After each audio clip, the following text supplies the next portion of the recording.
Tech India welcomes all the participants for today's regional distance learning seminar series. Today's topic is treatment failure and switch to second line ART in children with HIV. And today's speaker is Dr.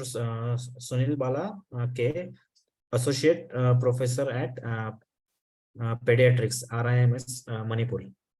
We welcome you, ma'am, for today's session and request you to start the session. A very warm good afternoon to all, everyone present in this regional distance learning seminar series.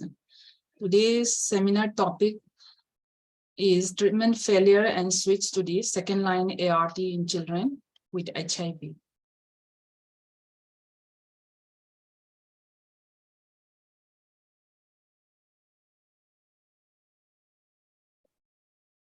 So coming to the session's objectives. The main objectives of this session are, first is treatment response in children living with HIV. Second is identifying the treatment failure. Next is step-up adherence counseling in children living with HIV. Next is second-line regimen in children. And the last one is second-line ART failure and third-line ART. So some of the challenges that we face for sustaining this long-term virological suppression in children. First is unusually high baseline viral load. Next is the intrauterine and perinatal exposure to antiretrovirals.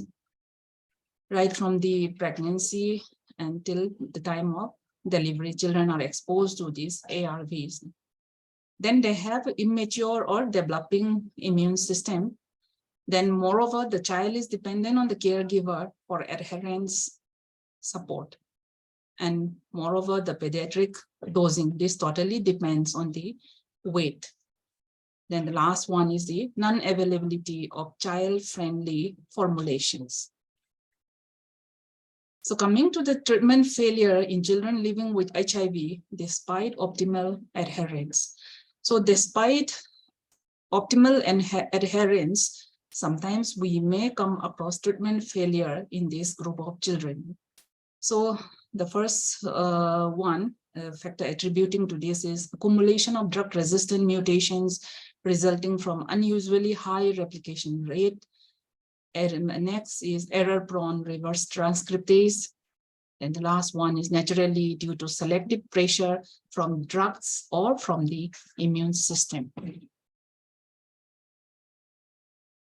Then coming to some important points which we need to remember here, the pharmacological options for second-line ART in children, this is limited due to non-availability of pediatric formulation or many ARVs and perinatal exposure to the ARVs. So it is very important for us to support and promote the factors that facilitate and sustain the response to the first-line ART regimen as long as possible.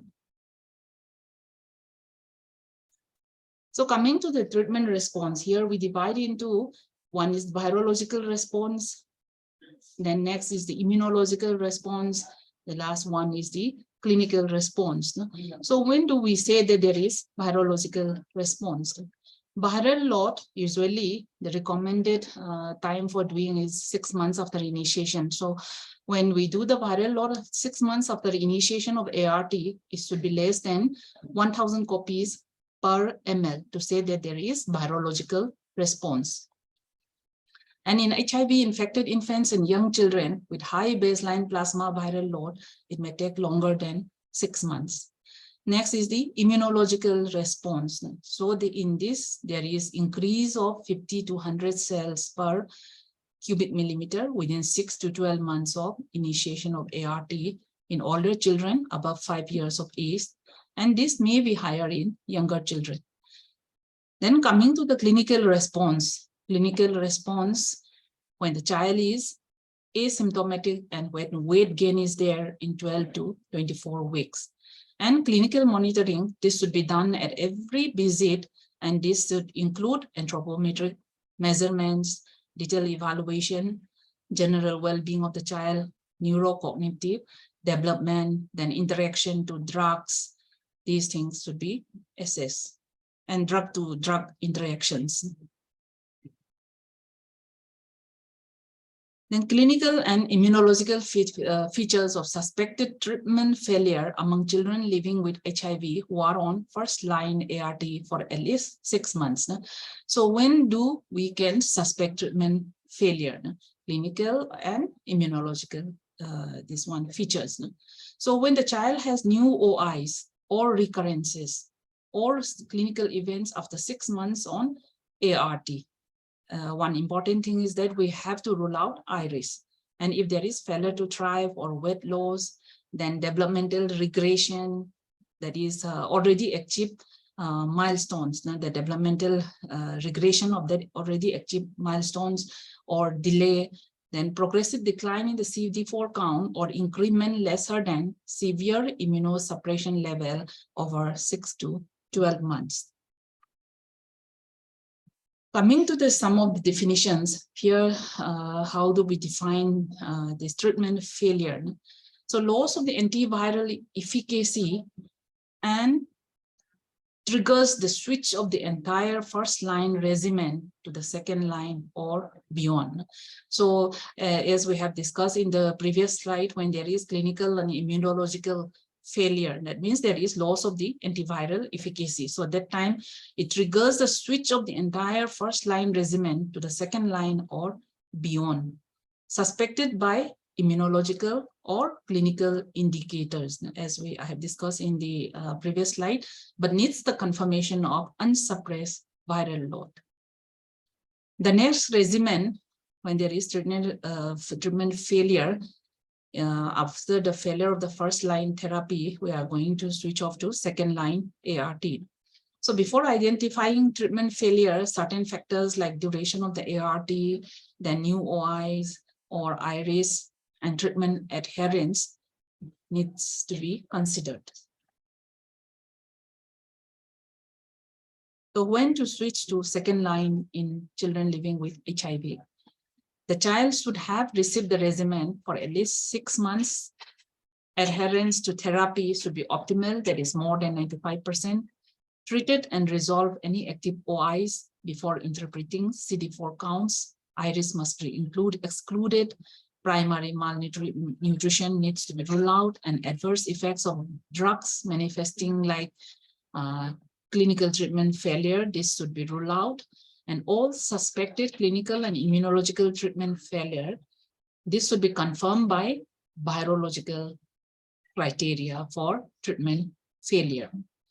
And this should be done only after consulting the state SACEP, the state AIDS clinical expert panel at Paediatrics Center of Excellence or Centers of Excellence or ART plus centers. So coming to the definitions of treatment failure, one is virological failure, next is immunological, the last one is the clinical. So coming to the virological failure, these two, the defining factors, 2 consecutive HIV-1 plasma viral load of more than or equal to 1,000 copies per ml with the following criteria. After 6 months of ART initiation, then after giving 3 sessions of step-up adherence counseling, this will be discussing in the later slides, and adherence in each of the last 3 months was more than 95%. Then immunological failure. So this we divide into 3 age groups: children between 12 and 35 months, that is CD4 percentage falls below 15%, persistent CD4 levels below 200 cells per cubic millimeter after 12 months of ART. Then in children between 36 and 59 months, CD4 percentage falls below 10%, then persistent CD4 level below 200 cells per cubic millimeter. Then in children aged 5 years and above, at least one of the following 3 criteria. That is either fall of CD4 count to pre-therapy level or 50% fall from peak on treatment level, then or persistent CD4 levels below 100 cells per cubic millimeter after 12 months of ART. Then coming to the clinical failure, now when do we suspect clinical failure? These defining factors, new or recurrent WHO stage 4 condition after at least 6 months of ART, then progressive neurodevelopmental deterioration.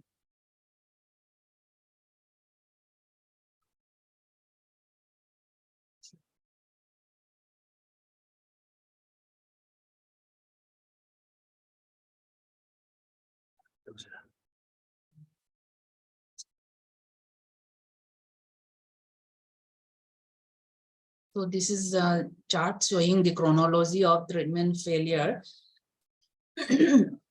First is the virological dictation, then next is the immunological dictation, and last of all, the clinical dictation.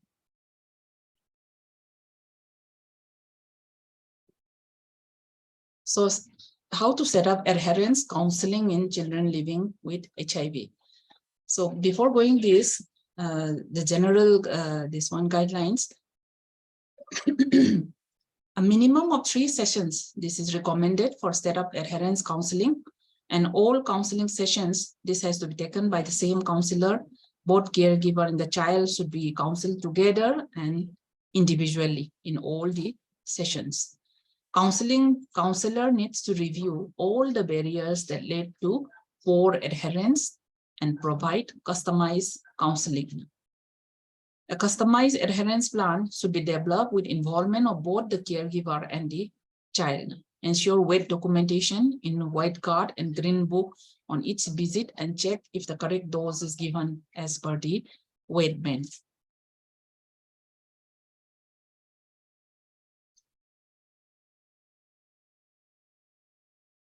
CSC, that is Center for to be involved for counseling and supporting the caregiver and the child to help them achieve required adherence. Group counseling should be taken for tailoring support for children in different age group at ART centers and CSC. Then to allay fear of side effects of ARV, this assurance should be given to the caregiver and the child that they will be taken care of at the ART center if reported in time. Then assessment of the mental health. This is very important. Mental health of the caregiver and the child, and the timely referral for appropriate management. So coming to the assessment of 5 A's of treatment adherence. One is assess, assist, advise, arrange, agree. So assess the problems on the individual and the family, or the probable consequences. This we have to assess. Assist. If they are having any, this one in addressing any problem and all, this barrier, then planning what, when, how to do this, we need to assess. Then advice, importance of the adherence, then how to continue treatment in difficult situations. Arrange necessary referrals, medical, psychological, or admissions in the ward, follow-up sessions, this arrangement partner. Then agree the treatment adherence plan or plan to address the barrier. So the assessment of these 5 A's, that is assess, assist, advise, arrange, and agree. This is is very important for the treatment adherence. So general counseling messages in step-up adherence counseling in children living with HIV. So we child-centric counseling, this is recommended. Then building report with the children living with HIV, this is very important. And in all the decisions, along with the caregiver, we need to involve the child and probe for palatability issues related to ARV, if any, suggest solutions. And check the pill swallowing capacity of the child. The child should be counseled for taking all the pills prescribed with emphasis on benefits of ART. Ensure that the ART timing dose does not clash with child school and other extracurricular activity. Suggest reminders encourage proper nutrition and increased activity, proof for any barriers to adherence. We have to ensure that the caregiver has adequate finances to travel to ART center along with the child for his or her care and treatment.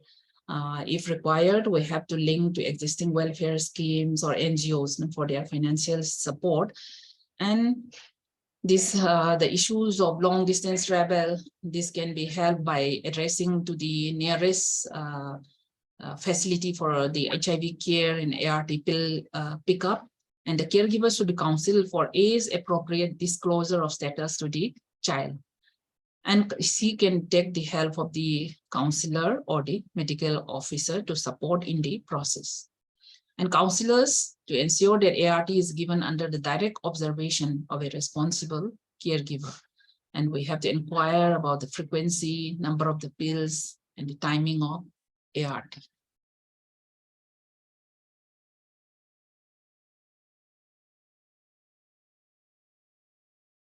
So coming to the session 1 of step-up adherence counseling, just after receiving the viral load test, that is plasma viral load more than 1,000 or equal to 1,000 copies per ml.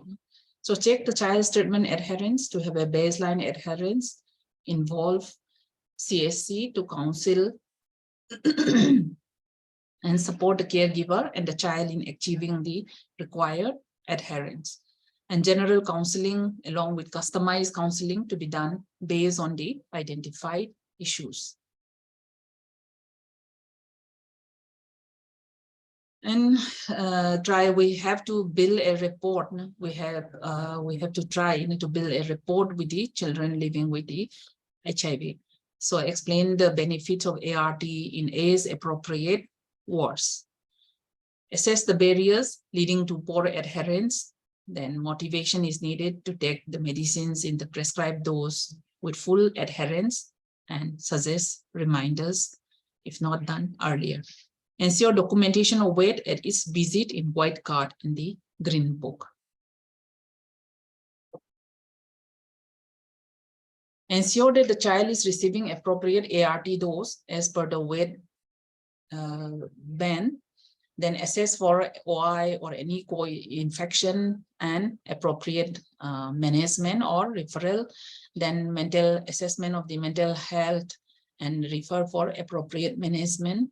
Then if any adverse effect of the drug, then we need to review it. The nutritional status, and it needs to be assessed and provide nutritional counseling. Then again, here we need to review the caregiver's understanding of adherence, then the pill intake and the viral load suppression. Assess 5 A's of treatment adherence that we have discussed in the previous slide. Assess possible barriers to adherence and suggest solutions if needed. Then ARV medicines needs to be checked, given to the children with HIV, what, when, then how and who. Inquire about pill intake frequency, timing, and the regularities. Check if reminders are being used, and if not, then suggest one.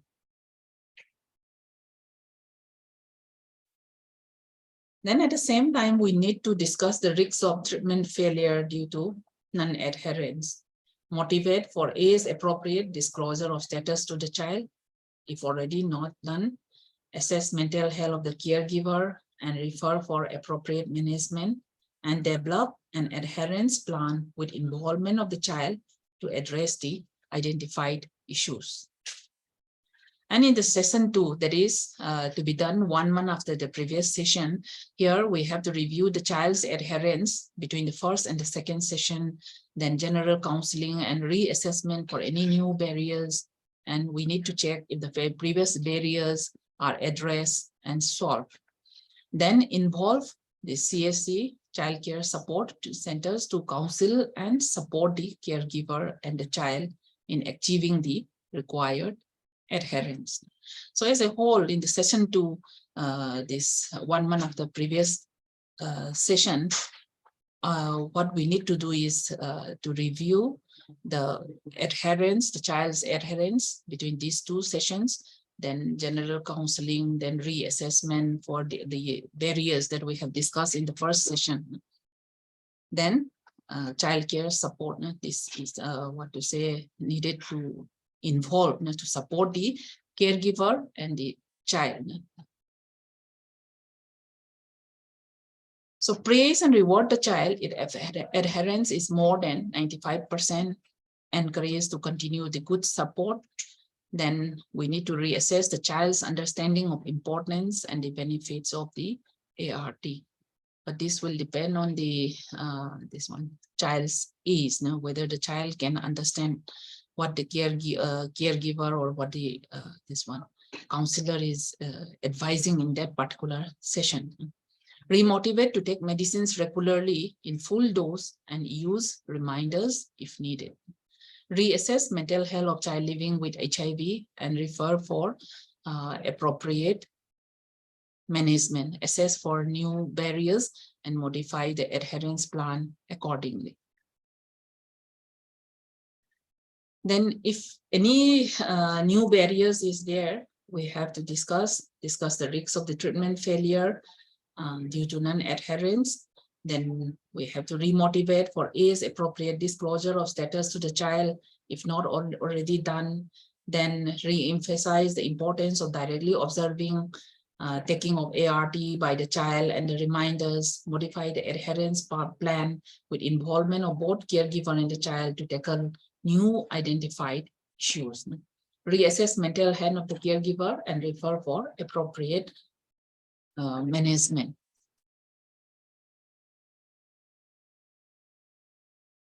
And in the session 3, this also is usually done after the 1 month after the second session. So here, when adherence is more than 95% in the last 3 consecutive months, we have to plan a repeat plasma viral load test. We need to explain to the caregiver to keep plasma viral load appointment and return for the viral load report. Then if the adherence is more than 95% in the last 3 consecutive months, we can praise the caregiver and the child living with HIV, and we can motivate them to maintain the adherence, to maintain the optimal adherence. And when adherence is not adequate, we have to plan further sessions with caregiver and the child. We can involvement of the CSC to counsel and support the caregiver is required.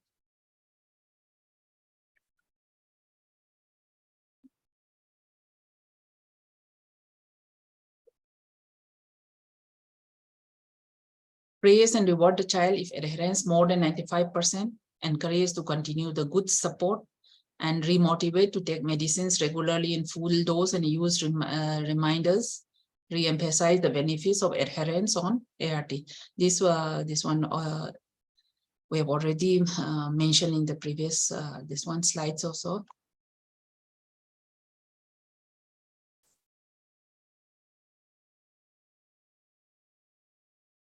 If adherence not improved, then to more than 95%, if there is not optimal adherence, we have to reassess the child's understanding, that is of the importance and benefits of the ART, then remotivate to take the medicines regularly again. Then we need to rule out any OIs or co-infections and provide appropriate treatment, and reassess the mental health of the child living with HIV and refer for appropriate management, then assess for any barriers.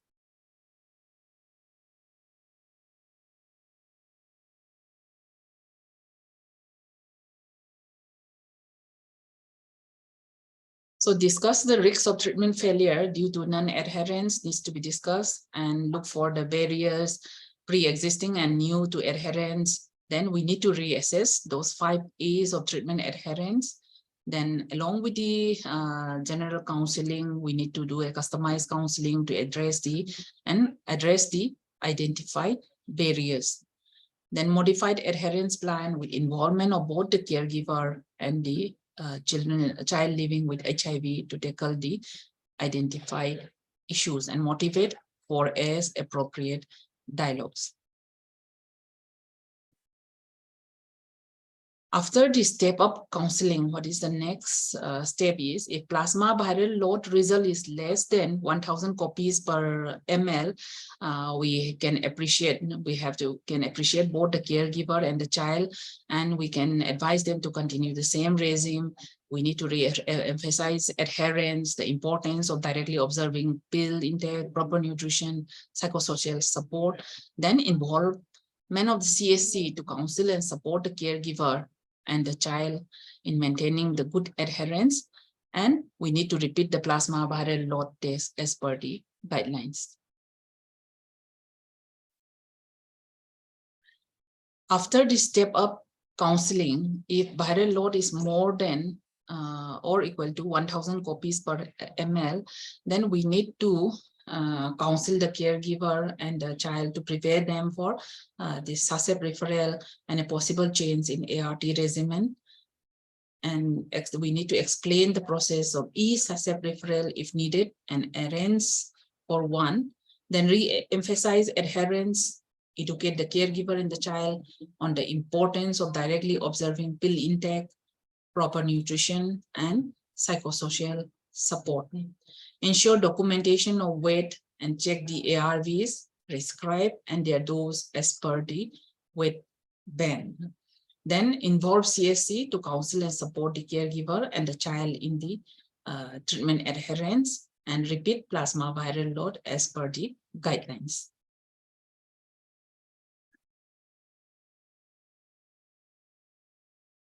Okay, so this is the viral load testing algorithm.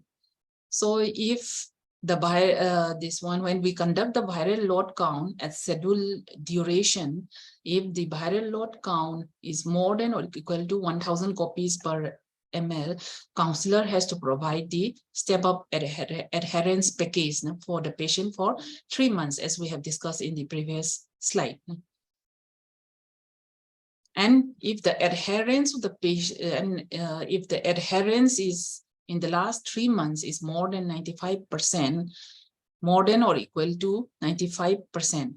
If it is no, then this step has to be followed again.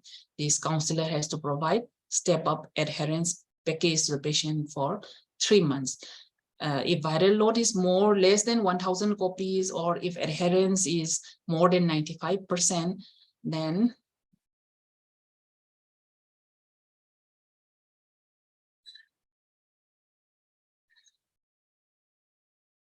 we have to continue the same ART regimen and routine monitoring test.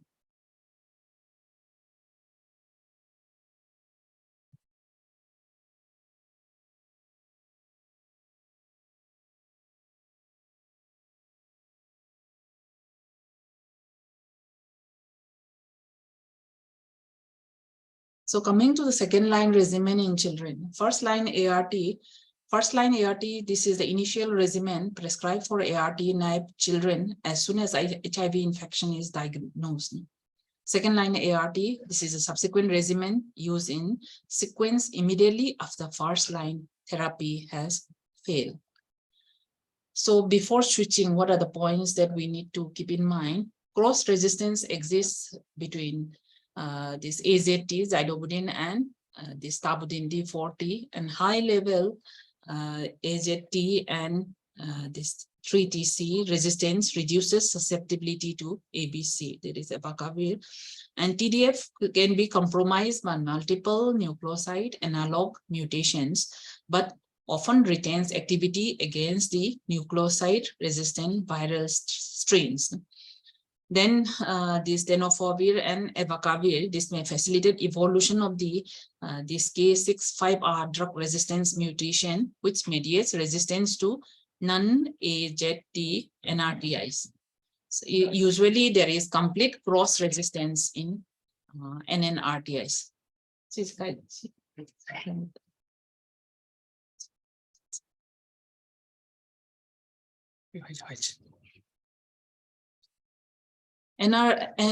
non-nucleoside reverse transcriptase inhibitors exposure, a single drug to children through infant ARV prophylaxis. This can result in archive non-nucleoside reverse transcriptase inhibitors resistant mutations. And steps to be followed for review by SACEP for suspected treatment failure, step 1, step 2, and 3 and 4. So coming to the step 1, define treatment failure.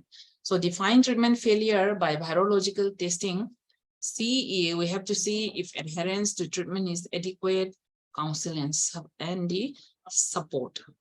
SACEP will see and take the decision on providing second-line ART. And in the step 2, decide on NRTI component of the second-line regimen, select NRTI backbone as per the this one guidelines. Then step 3, decide on the third component of the second-line regimen, select the third line. Then step 4, patient education and agreement on the treatment plan, including follow-up and the monitoring. So here, including counseling for adherence, then linkages to specialist care and the follow-up monitoring plan. So coming to the second line ART regimen in children, this is the regimen JET-L, the zidovudin and the lamivudin plus and the ritonavir boosted lopinavir. Here in this regimen, age less than 6 years and weight less than 20 kgs, there is no change in the regimen. If child has advanced disease stage, then after consultation with the Center of Excellence or pediatric experts, shift to ALN or ALE, that is evacavir, lamivudin, and the nevirapine or this ALE. Then age between 6 and 10 years and weight between 20 and 30 kgs. This is the regimen. Here is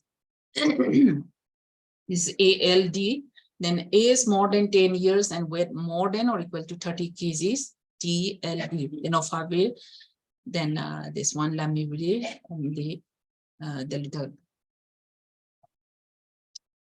Then in this next regimen, that is AL and ritonavir boosted lopinavir. Here no change in regimen.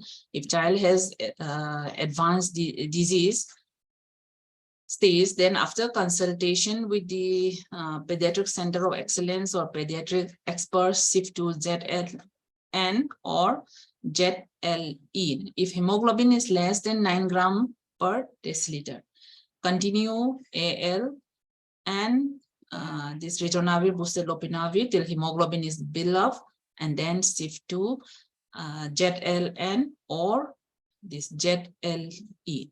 If anemia is persisting or develops after AZT based regimen, switch, refer the child to this one Pediatric Center of Excellence. Then age between 6 and 10 years and weight between 20 and 30 kg. Here, ZLD if hemoglobin is more than or equal to 9 grams per deciliter, and if hemoglobin is less than 9 grams per deciliter, continue same regimen till anemia is corrected, then change to ZLD, that is zidovudin, lamivudin, and dolutegravir. If anemia is persisting or develops after AZT-based regimen, switch, refer the child to this COE. Then the next regimen, that is ZLE, here in the age less than 6 years and weight less than 20 kg group, AL and the lopinavir, ritonavir boosted this lopinavir till pediatric. These dolutegravir formulations are available in the program. And whenever the child crosses 6 years of age and the weight is more than 20 kg, then the child can be transitioned to this DTG based regimen. Then in the age group between 6 and 10 years and weight between 20 and 30 kg, ALD, and in the next category is TLD.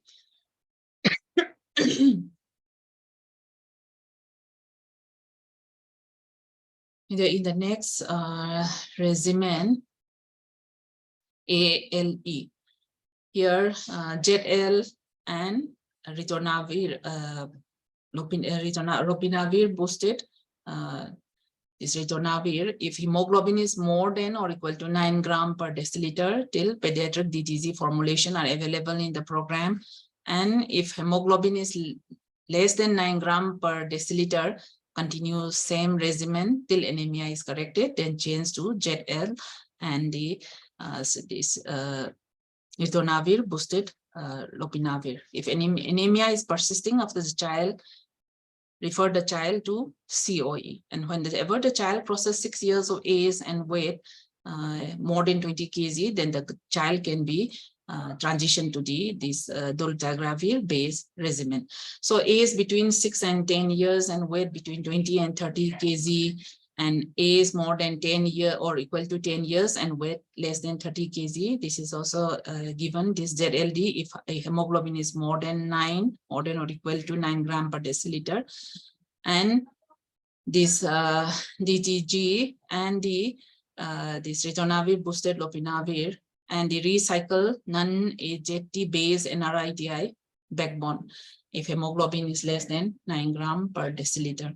And the next regimen, ALD, TLD, okay, these are shown in the these slides.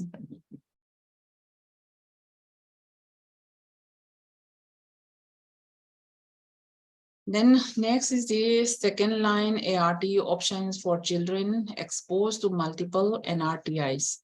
So current failing regimen and previous exposed, then age group is between 3 and 6 years and weight between 10 and 20, then age between 6 and 10 years and weight between 20 and 30. Then the last one is age more than or equal to 10 years and weight more than equal to or this 30 kgs. So here in the current failing regimen, this tenofovir and abacavir based regimen, and third drug is protease inhibitor. So previous exposed drug, this AZT or this D40 stabudin, CD4 count was not suggestive of immunological failure at the time of substitution from AZT to TDF. Here in this age group, no change in regimen is recommended unless in the case of advanced clinical disease progression. And in this case, switching to a second line, this NVP-based regimen with AJT rechallenge under close hematological monitoring of the child should be considered after consultation with the COE. And in this age group between 3 and 6 years, here ZLE, if hemoglobin is more than or equal to 9 gram per deciliter, till pediatric, this dolutegravir formulations are available. Then when the child crosses 6 years of age and weight more than 20 kg, it can be transitioned to this DTG based regimen. And in the next group, this age between 6 and 10 years, age more than 10 years, weight more than 30 kg, here rechallenge AZT if current hemoglobin is more than or equal to 9 gram per deciliter. And if hemoglobin is less than 9 gram per deciliter, no change in the regimen till anemia is corrected, then change to AZT, 3TC and DTG. And if anemia persists or reappears after rechallenge, then we have to continue this regime.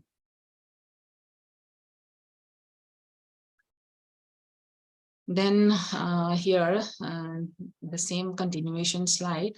So current failing regimen is tenofovir and the abacavir based regimen, and third drug is PI, previous exposed drug is AGT or this stabudin. Here, CD4 count was not suggestive of immunological failure at the time of substitution from this zidovudin to this tenofovir. So in the age group less than 3 or equal to 3 years and weight less than or equal to 10 kgs. Here ZLN, if hemoglobin is more than or equal to 9 gram per deciliter. If less than, then continue same regimen till anemia is corrected, then change to ZLN. If anemia persists or appears after rechallenge of AGT, then we have to refer the child.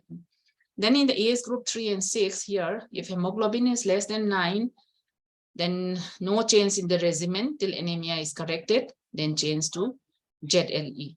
If anemia persists or develops after AZT-based regimen, then we need to refer the child. And in the age group between 6 and 10 and more than 10, so here, this effectively moves the child to third-line ART regimen. So hence here, adherence should be carefully monitored and supported.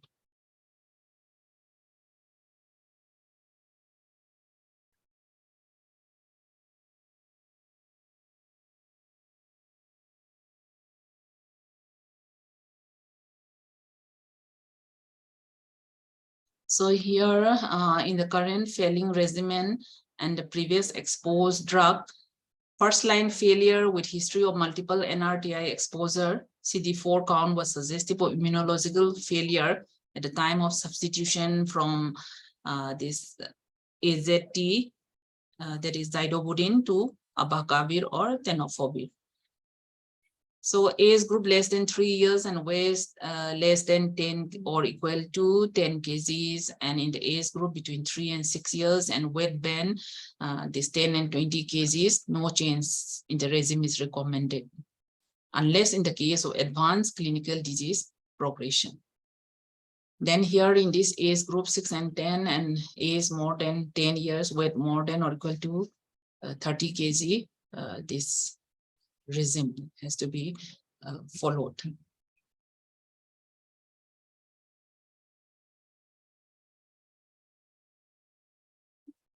And coming to the second line ART in HIV/TB co-infected children. So HIV/TB is one of the OIs that we come across frequently in HIV infected children. Here, modification of ART regimen in children living with HIV receiving rifampicin-based ART. So current second line regimen, this DTC, that is dolutegravir-based regimen. Here, double the dose of DTG. And in the next, this lopinavir, this base regimen, super boosting of the this lopinavir with ritonavir, that is in the ratio of the 1:1. Then here in the this efavirenz-based regimen, no modification is required. Then here in this regimen, the DTG and the LVV regimen, this double the dose of the DTG.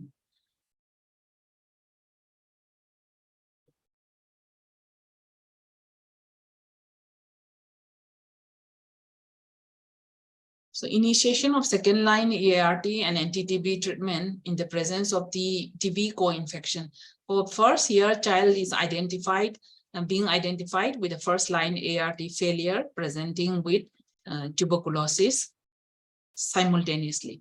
So anti-TB treatment initiation, this is a priority. Then second line ART should be started as soon as possible within 2 weeks of this initiating this one, ATT.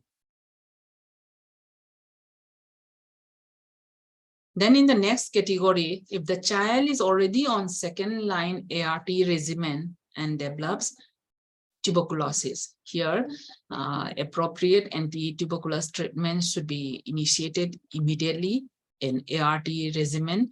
This should be modified accordingly.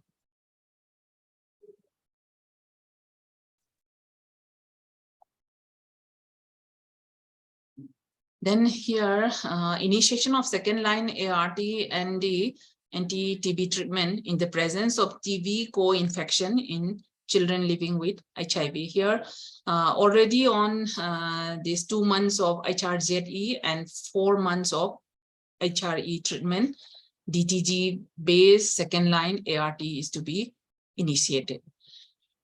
Then we have to continue this ART, this ATT regime. Then initiate this dolutegravir-based ART with a dose of DTG being 50 milligram twice daily. Additional dose of DTG is to be continued for 2 weeks after completion of the rifampicin containing ATT. Then here, if the patient is already on these 2 months of HRZE and 4 months of HRE treatment, PI-based second-line ART needs to be initiated. Here, continue this HRZE and for HRE regime, initiate the super boosted lopinavir and ritonavir based ART regimen and continue till weeks after completion of the ART. Then in the next category, needs to initiate second-line ART with concurrent detection of TB co-infection. Here, treatment preparedness and counseling is needed. Initiate rifampicin containing anti-tuberculosis regimen on priority. Initiate second-line ART regimen with ART modification. Then the next category, patient already on second-line ART and then detected to have TB co-infection. So here in this case also treatment preparedness and counseling, this has to be done. Then initiate rifampicin containing anti-tuberculous regimen on priority, then modify the second line ART accordingly. So here one thing, after completing the rifampicin containing ATT, we have to continue this dolutegravir at least for about 2 weeks. This is because this rifampicin, this is a potent inducer of the drug metabolizing enzymes and the drug transporters. So this reduces the bioavailability of DTG and the ritonavir boosted PIs. That's why this is continued for about 2 weeks after completing the this rifampicin containing this antitubercular therapy. Then after initiation of the second line ART, we need to monitor these parameters: CBC, complete LFT, renal function test, then RBS, lipid profile. All these things we need to do.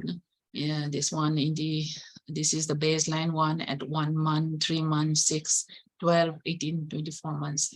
So the monitoring part, this is very important. Then again, viral load and the CD4 count, and this has to be monitored every 6 months.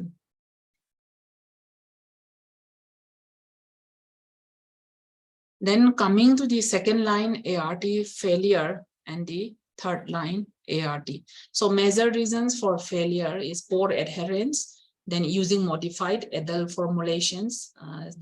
We have already mentioned that there is non-availability of appropriate pediatric formulations. Then let's switching to second line ART. And in the previous slide also in the monitoring part, it's already shown that they need to do the viral load testing every 6 months. Then third line ART regimens in children living with HIV. A is in the body weight of the child, then failing second line regimen, recommended third line regime. So A is less than 6 years and body weight less than 10 kg. This is the regime that we have to follow: AL and ritonavir boosted lopinavir, or this JET-L and the ritonavir boosted lopinavir. Then SL and the ritonavir boosted lopinavir, ALN, SLN, JET-LN. So recommended third line, continue the second line with emphasis on adherence to ART. However, it is better to continue a PI-based failing regimen and then this NNRTI base 1 because of high genetic barrier of this ritonavir boosted lopinavir as compared to this nevirapine or this efavirenz. Then in the age group that is more than or equal to 6 to 10 years and body weight more than 20 to 30 kg, this is the regime that we are going to use, and the recommended third line is this. Then age more than 10 years and body weight more than 30 kgs is TLD, and the recommended third line is this dolutegravir, BD, and this ritonavir boosted, this one lopinavir, and the existing NRTI backbone. Then in the follow-up protocol here, laboratory monitoring of these patients is needed, as we have shown in the other previous slides on second line ART also, this hemoglobin, LFT, then renal function test, RBS, lipid profile, viral load, CD4, this has to be done.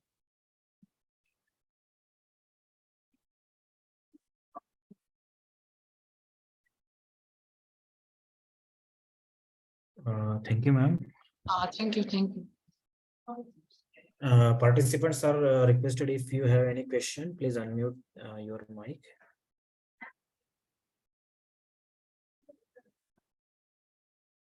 I will just check in the chat box.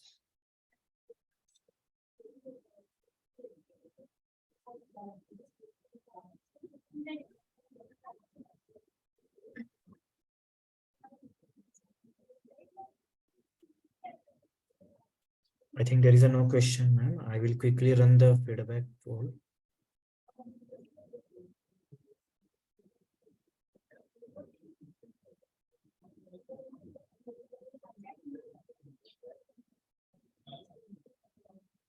Participants are requested to please fill that feedback form.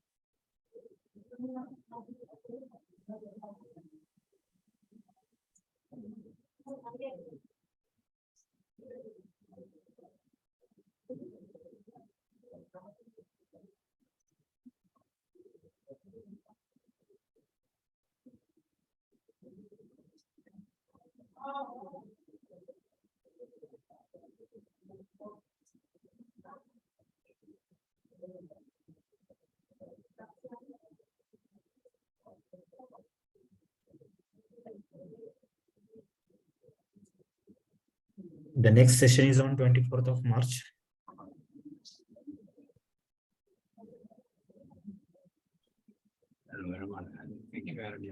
Thank you.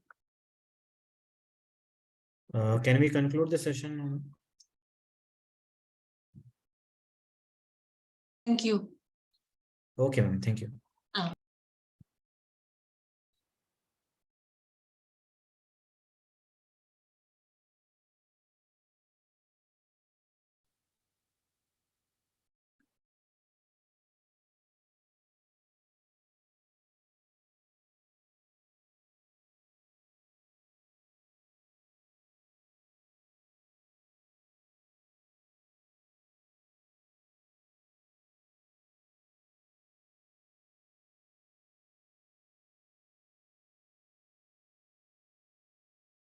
Thank you all for the participating. We will conclude the session.